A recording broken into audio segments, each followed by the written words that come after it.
Hello everyone, सभी का स्वागत है। कार्यालय जिला विधिक सेवा प्राधिकार बोकारो इसके तरफ से जो सूचना निकल कर आई है, इसमें सीटों की संख्या जो है वो 40 है।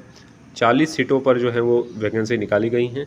सर्वसाधारण को सूचित किया जाता है कि जो अस्थायी व्यक्ति समाज के कमज़ोर वर्ग तथा ज़रूरतमंद लोगों के लिए कार्य करना चाहते हैं तथा ऐसे कार्यों के लिए किसी प्रकार की आय की अपेक्षा नहीं रखते हों एवं निम्नलिखित अर्हता रखते हों, वो पारा लीगल वॉलंटियर कुल 40 के रूप में चयन हेतु विहित फॉर्म को भर सकते हैं। क्वालिफिकेशन जो है वो मैट्रिक पास है और न्यूनतम 18 साल आपका एज होना चाहिए।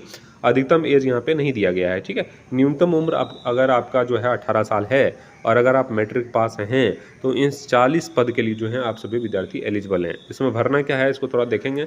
आवेदन पत्र का प्रपत्र जो है वो इस तरह का है। आवेदक पद का नाम, अपना नाम यहाँ पे लिखिएगा।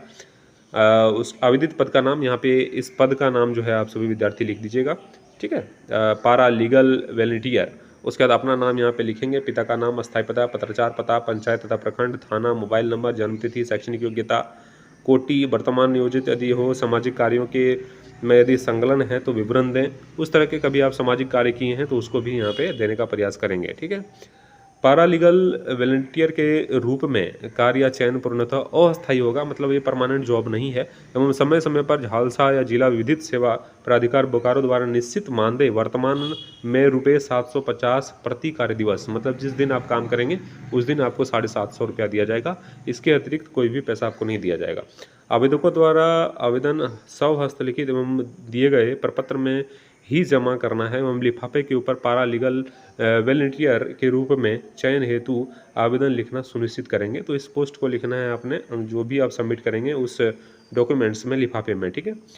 संलग्न दस्तावेज की सूची आप देख लीजिए कौन कौन से डॉक्यूमेंट्स आपको लगेंगे। तो जन्म प्रमाण पत्र, शैक्षणिक प्रमाण पत्र, आवासीय प्रमाण पत्र, जाति प्रमाण पत्र एवं चरित्र प्रमाण पत्र की 100 अव्यय प्रमाणित चादर प्रति, 2 पासपोर्ट साइज फोटो एवं 100 पता लिखित एवं 42 रुपये का डाक टिकट संकलन लिफाफे में होना चाहिए, ठीक है। मतलब इसमें क्या लगेगा, जन्मतिथि, शैक्षणिक प्रमाण पत्र, आवासीय प्रमाण पत्र, जाति प्रमाण पत्र और कैरेक्टर सर्टिफिकेट भी आपको देने पड़ेंगे। सब अभिप्रमाणित, मतलब जो है आपका सिग्नेचर होना चाहिए, ठीक है। उस पर सिग्नेचर करना बिल्कुल भी नहीं भूलिएगा, नहीं तो आपके फॉर्म को रिजेक्ट कर दिया जाएगा।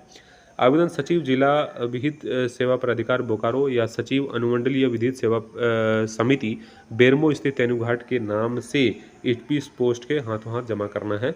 इस चीज़ को जो है आपको लिफाफे में लिखना है और यहाँ पे किसी एक में जो है वो भेज देना है।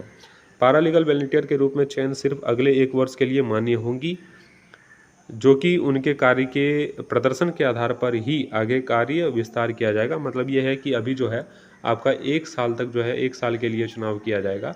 अगर आपका कार्यशैली ठीक रहा तो फिर कार्य दिवस को बढ़ाया जाएगा, मतलब फिर से एक्सटेंशन आपको दे दिया जाएगा। कार्यालय में आवेदन प्राप्त करने की अंतिम तिथि 14/11 है। 14/11/2025 इस डेट तक जो है आपके आवेदन प्राप्त किए जाएंगे। मतलब इससे 2 दिन पहले ही आपको फॉर्म को सबमिट कर लेना है, ठीक है। अगर आप फॉर्म को सबमिट नहीं करते हैं, नहीं भेजते हैं डाक के द्वारा, तो आपके फॉर्म को सबमिट नहीं किया जाएगा, वहाँ तक पहुँचेगा ही नहीं, तो रिजेक्ट माना जाएगा, ठीक है। सारी चीज़ें क्लियर होंगी। इसके बाद भी अगर कोई दिक्कत है तो कमेंट करके पूछिएगा।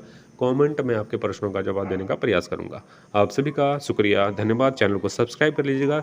इस तरह के इंपॉर्टेंट अपडेट्स बहालियों से रिलेटेड आप सभी विद्यार्थियों को लगातार दिया जाता है।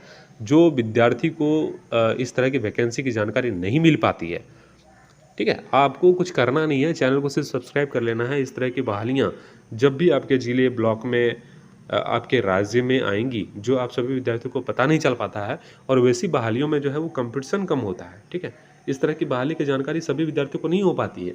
अगर इसी तरह से में कोई और अच्छा वैकेंसी आ जाता है और उसमें मान लीजिए 100 सीट है और 90 आवेदक हैं, तो वहाँ पे आपका सिलेक्शन आसानी से हो जाएगा ना। तो इसलिए मैं बोलता हूँ कि जो जहाँ पे पैसा आपको नहीं देना पड़ रहा है, उस चैनल को सब्सक्राइब कर लेने से कोई दिक्कत आपको नहीं होगा, बशर्ते आपको बहुत फ़ायदा होने जा रहा है, क्योंकि इस तरह की वैकेंसी आपको जो है वो जानकारी मिलती रहेगी और आप जो है वो लाभान्वित होते रहेंगे।